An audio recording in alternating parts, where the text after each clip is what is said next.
Welcome to my class. नमस्ते student. बच्चों, आज हम चैप्टर नंबर 19 पढ़ने जा रहे हैं, जिसके शीर्षक इस चैप्टर का शीर्षक है शतरंज के खिलाड़ी। शतरंज के खिलाड़ी इस पाठ का सेशन नंबर ये पहला है। इस पाठ के लेखक है प्रेमचंद जी। सबसे पहले हम इस पाठ के बारे में थोड़ी संक्षिप्त जानकारी हासिल कर लेते हैं। आप अच्छी तरह से जानते हैं कि मनुष्य एक सामाजिक प्राणी है और अकेले में रहना, समूह में रहना तथा समाज बनाकर रहना, हमारी दुनिया में ये 3 स्थितियां होती है। इन स्थितियों में इसे तीसरी यानी समाज बनाकर रहने की स्थिति सिर्फ मनुष्य की ही है, इसलिए उसे सभी प्राणियों में श्रेष्ठतम प्राणी होने का गौरव प्राप्त हुआ है। मनुष्य को देश और समाज से अनेक रूपों में बहुत कुछ मिलता है, इसलिए उसका भी यह कर्तव्य है कि वह तन, मन और धन सभी तरीकों से इस ऋण से मुक्त होने का प्रयास करे। लेकिन बहुत से मनुष्य अपने इस कर्तव्य का पालन करने में रुचि नहीं दिखाते हैं और अपना पेट भरने, अपने शौक पूरे करने और अपनी सुख सुविधाओं का आनंद लेने में ही लगे रहते हैं। अर्थात यहाँ पर कहने का तात्पर्य यह है कि जिस समाज में हमारा जन्म हुआ है, जिस राष्ट्र में हमारा जन्म हुआ है, उस समाज के प्रति, उस राष्ट्र के प्रति भी हमारे कुछ कर्तव्य होते हैं, हमारी कुछ जिम्मेदारियां होती है। लेकिन बहुत से लोग अपने स्वार्थ के लिए और अपने पेट भरने के लिए, अपने शौन शौकत के लिए हमारे देश की जो सुविधाएं होती है उसका गलत इस्तेमाल करते हैं और अपनी सुख सुविधाओं का आनंद लेने में लगे रहते हैं। जब किसी देश की शासन व्यवस्था से जुड़े लोग ऐसा करते हैं तो यह बीमारी जनता तक भी पहुंच जाती है। अगर देखो, शासक ही अच्छा नहीं होगा, अगर राजा ही अच्छा नहीं होगा तो प्रजा भी उसे राजा के उस तरीकों को अपनाता है। इसलिए कहा जाता है जैसा राजा वैसा प्रजा। इसके पहले भी हमने एक पाठ में यह शासन व्यवस्था के बारे में जानकारी हासिल की थी। तो शासन व्यवस्था से जुड़े लोग अगर ऐसा करते हैं तो यह बीमारी जनता तक भी पहुंच जाती है और देश बर्बाद या पराधीन हो जाता है, अर्थात गुलाम हो जाता है। और इसी सारे विषय में आज हम शतरंज के खिलाड़ी इस पाठ में जानकारी हासिल करेंगे। तो चलो हम हमारी कहानी की शुरुआत कर देते हैं। शतरंज के खिलाड़ी यह हमारे पाठ का शीर्षक है। पाठ के शुरुआत में ही लखनऊ के शासन व्यवस्था के बारे में हमें परिचय मिलने वाला है। लेखक कहते हैं कि वाजिद अली शाह का समय था। लखनऊ विलासिता के रंग में डूबा हुआ था। छोटे बड़े, गरीब अमीर सभी विलासिता में डूबे हुए थे। कोई नृत्य और गान की मजलिस सजाता था तो कोई अफीम की पिनक ही में मजे लेता था। जीवन के प्रत्येक विभाग में आमोद प्रमोद का प्राधान्य था। शासन विभाग में, साहित्यिक क्षेत्र में, सामाजिक व्यवस्था में, कला कौशल्य में, उद्योग धंधों में, आहार व्यवहार में सर्वत्र विलासिता व्याप्त हो रही थी। अब देखिए, पाठ की शुरुआत से पहले 2-3 पंक्तियों से हमें क्या पता चल रहा है कि लेखक ने लखनऊ के सामाजिक राजकीय जीवन का वर्णन किया है। उस बात किस समय की कि लखनऊ पर वाजिद अली शाह का शासन था और उस समय राजा, शासक व्यवस्था और प्रजा किस प्रकार से अपने कर्तव्य और जिम्मेदारी को निभा रहे थे, इसका वर्णन करें। इस वर्णन को पढ़कर आपको लगता है कि राजा और प्रजा सच में शासन व्यवस्था को ऊंचाई के पद पर ले जाना चाहते थे? बिल्कुल नहीं।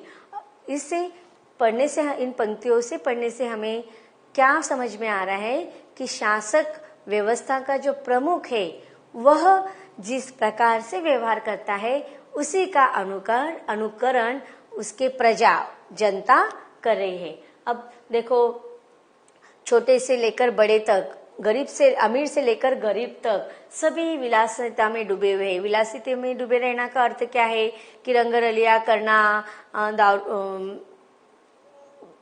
जिस तरफ बोलना नहीं चाहिए ऐसी बातों को करना, जैसे कि ताश खेलना, शतरंज खेलना रात के समय में विलासिते में डूबते रहना, दिन में भी बिना मतलब की काम करना। जैसे कि राजा का काम क्या होता है कि जब युद्ध नहीं होता है उस समय हर हमारे राज्य के, गांव के विकास के बारे में सोचना चाहिए, वहाँ की जनता के बारे में सोचना चाहिए। लेकिन यहाँ पर कुछ अलग ही चित्र हमें दिखाई दे रहा है कि कोई नृत्य में लगा हुआ है, कोई गान की मजालिस अर्थात सभा महफिल जमाए हुए है, चाहे वो गरीब हो या अमीर हो, अर्थात राजा हो या जनता हो।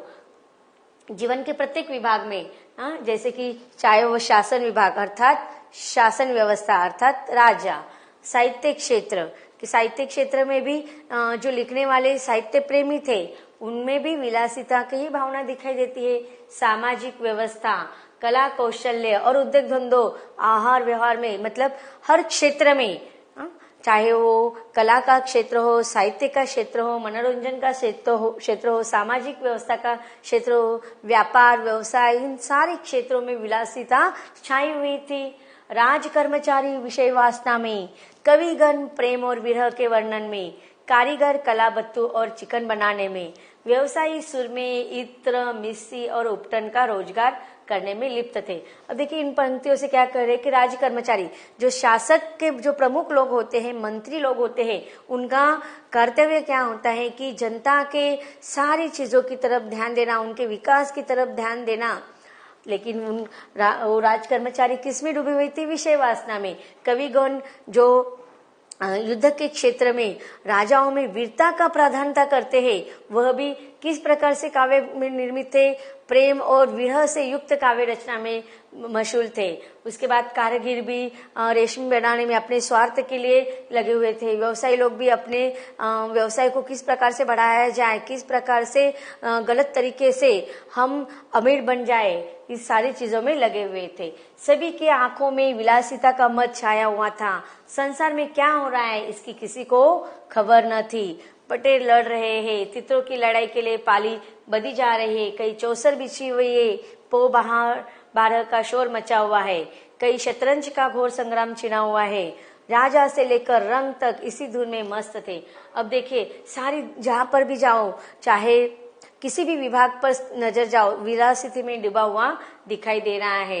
किसी को केवल स्वार्थ के बारे में सोच रहे हैं, अपने विलासिता के बारे में सोच रहे हैं। आप समाज में क्या चालू है, गाँव में क्या चालू है, शहरों में क्या चालू है, देश में क्या चालू है, इसे किसी को, ना राजा को, ना शासक व्यवस्था को, ना उनके राज कर्मचारियों को, ना ही जनता को उसे कुछ लेना दे रहा है। किसका वर्णन कर रहे हैं? लखनऊ के राजा का और प्रजा का वर्णन यहाँ पर लेखक कर रहे हैं। अब देखो कहीं पर चौसर बिछी हुई है, कई शतरंज का संग्राम चालू हुआ है, राजा से लेकर रंक तक, रंक अर्थात जनता या गरीब लोग धुन में मस्त है।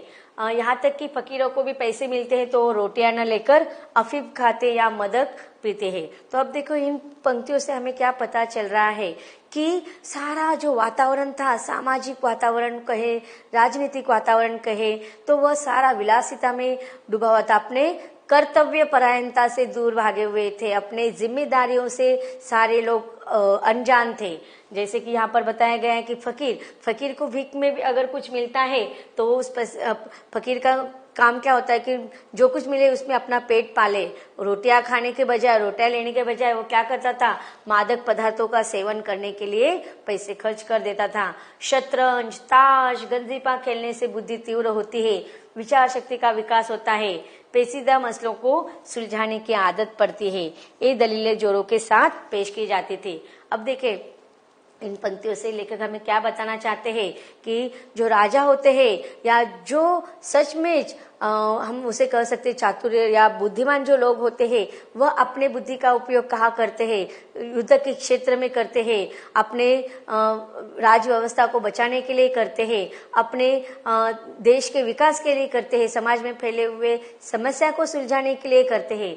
लेकिन यहाँ पर शतरंज खेलना, ताश खेलना, गंजीपा खेलना, इसके पीछे कारण क्या बताया है लोगों ने कि इससे क्या होती है कि बुद्धि तेज बढ़ती है, बुद्धि का विकास होता है, विचार की शक्ति का विकास होता है, और जो पेचीदे मसले अर्थात कठिन से कठिन कोई समस्या होती है उसका भी कठिन समस्या को सुलझाने के लिए इस प्रकार से शतरंज के, ताश के और गजीबा के खेल खेलने से इसका फायदा होता है। सच में ऐसा होता है क्या? नहीं, ये तो बहुत ही घातक जिसे हम कहते हैं कि लोगों को व्यसन होते हैं, दुर्व्यसन, वह घातक, उनके विकास, घर का विकास नहीं हो सकता है, उनके गांव का विकास नहीं हो सकता है, देश का विकास नहीं। तो ये दुर्व्यसनों से क्या हो जाता है? अवनति होती है, विकास की तरह नहीं अधोगति की तरफ लोग जाने लगते हैं। लेकिन उन्होंने जैसे कि चाहे राजा हो, रंक हो, सबने क्या उत्तर दिया है कि अगर उनके पास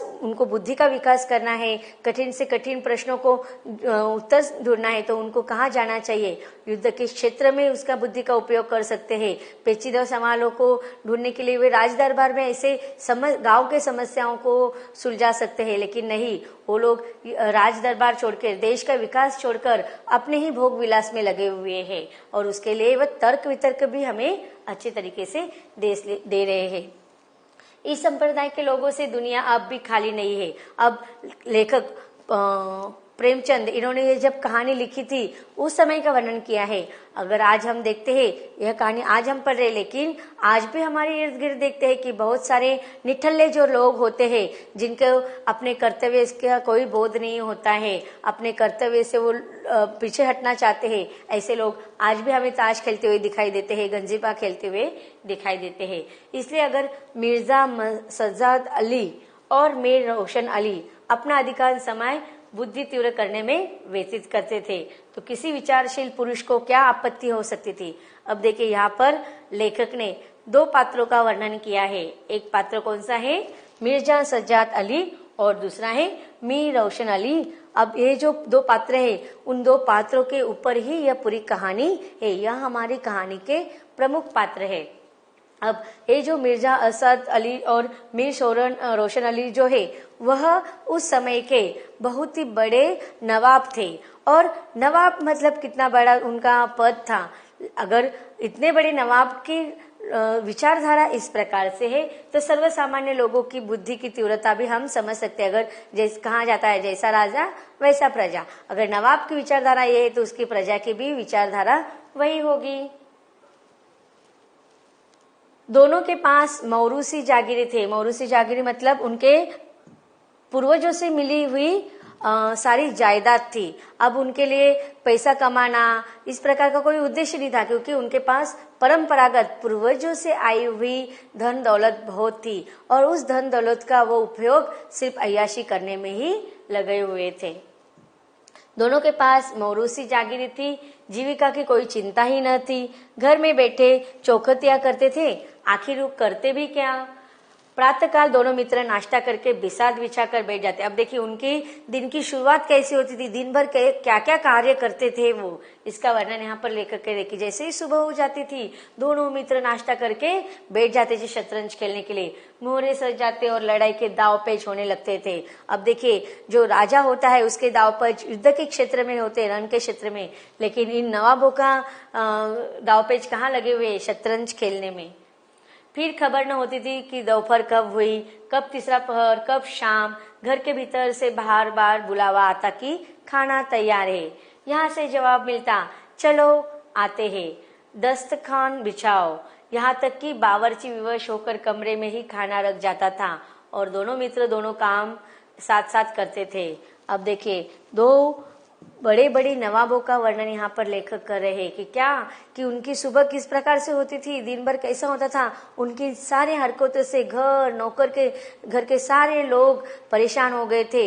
यहाँ तक कि दोपहर भी हो जाती थी, खाने का समय हो जाता था, नाश्ता कर लेते थे और खेलना आरंभ कर देता। भूख भी नहीं लगती थी। दोपहर में नौकर आकर उनको याद दिलाता खाने का समय हो गया है, तो खेलते समय वहाँ खाना मंगवाते थे, और खेलते समय खाते खाते ही वो अपना आगे का दाव शुरू करते थे।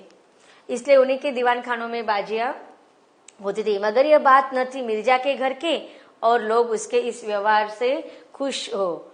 अब देखिए, किसी भी परिवार में अगर घर का मुखिया, घर का प्रमुख इस प्रकार से व्यवहार करेगा, तो उसके घर वाले खुश रहेंगे, बिल्कुल नहीं। और ये तो नवाब थे और इतने बड़े नवाब के घर में ये इस प्रकार की हरकतें होती थी, इससे सारे घर के लोग परेशान थे। उनके व्यवहार से कोई भी खुश नहीं था। घर वालों का तो कहना ही क्या, मोहल्ले वाले, घर के नौकर चाकर तक नित्य द्वेषपूर्ण टिप्पणियां किया करते थे। बड़ा मानूस खेल है। अब देखिए इस खेल के संदर्भ में यहाँ पर बताया गया है, लेकिन उस खेल को कौन खेल रहे? नवाब। अब नवाबों के घर से, मोहल्ले से, समाज के सारे लोग या फिर नौकर चाकर भी इस खेल को बहुत ही बुरा मानते थे। घर को तबाह कर देता है, खुदा न करे किसी को इसकी चाट पड़े। आदमी दिन दुनिया किसी के काम का नहीं रहता, न घर का न घाट का, बुरा रोग है। अब देखिए यहाँ पर कहा गया है कि अगर अच्छी आदतों को लगवाने के लिए बहुत समय लगता है, लेकिन बुरी आदतों को लगना अपने आप लग जाती है। और लोगों को यह आदत कब लगती है, लत कब लगती है, इसका पता भी नहीं चलता है। तो लेखक यहाँ पर यही कहना चाहते हैं कि जब यह बुरी आदत लगती है तो इसे न केवल बड़े बड़े लोग, गरीब लोग, बल्कि बड़े अमीर लोग, यहाँ तक कि शासक वर्ग के लोग भी इस लत से अगर एक बार चिपक जाए तो वह किसी भी हालत में बाहर निकल नहीं पाते हैं। यहाँ तक कि मिर्जा की बेगम भी को भी इससे इतना द्वेष था कि अवसर खोज खोज कर अपने पति को लताड़ती थी, पर उसको इसका अवसर मुश्किल से मिलता था। तो बच्चों, अब तक हमने ये जो कहानी पढ़ी है, इससे हमें यही पता चल रहा है कि शासक वर्ग का कर्तव्य क्या होता है, लेकिन जब वह कर्तव्य से अपना जी चुरा लेता है तो उसका असर जनता पर भी होता है। यह सेशन में हम यहाँ तक ही पढ़ेंगे। इसके अगले परिच्छेदों को, इसके अगले कहानी को हम इसके अगले भाग में अर्थात अगले सेशन में पढ़ेंगे। धन्यवाद।